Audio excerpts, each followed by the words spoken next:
Hello and welcome back to the Daily Blog. And today we're looking at the parable of a friend in need. And this parable appears in Luke chapter 11 verses 5 to 8. So let me ask you a question. How would you feel if your neighbour knocked on your door at midnight and asked for a loaf of bread?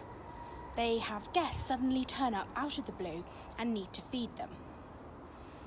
I think I'd feel a bit peeved, probably. Who turns up at midnight? And why haven't they got anything in their freezer? Today we would think this awfully rude, but in Jesus' time, it wouldn't have been as uncommon as you might think. And to turn people away or deny them sustenance would have been shameful, no matter what time of the day or night.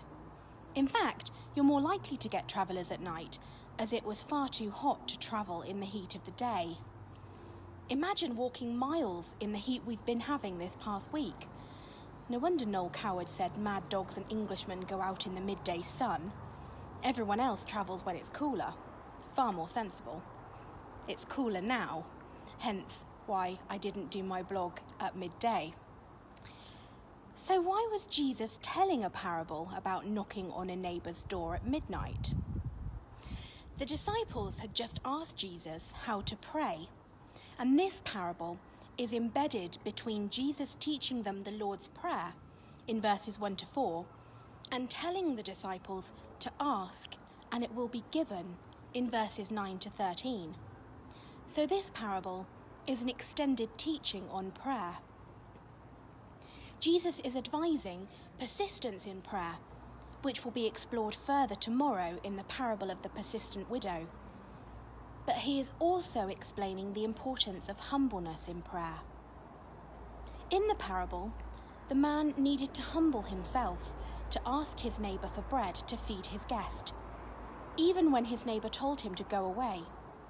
Yet he persevered, despite the embarrassment of needing to ask for such a basic thing as bread. My persistent prayer is for patience and tolerance. I can be quick-tempered and easily lose my patience when things don't go right.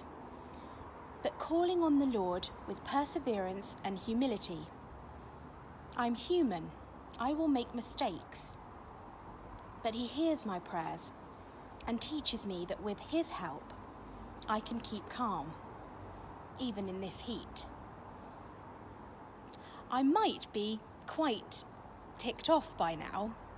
Normally, I do my blogs once, one and done, we make a joke about it.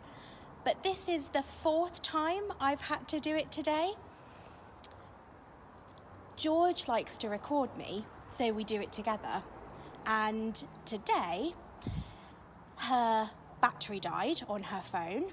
She ran out of storage space. And then I slipped over and hurt my knee. So it's been quite a comedy of errors, but we get there in the end. Perseverance and humbleness. I'll see you all again soon. Goodbye.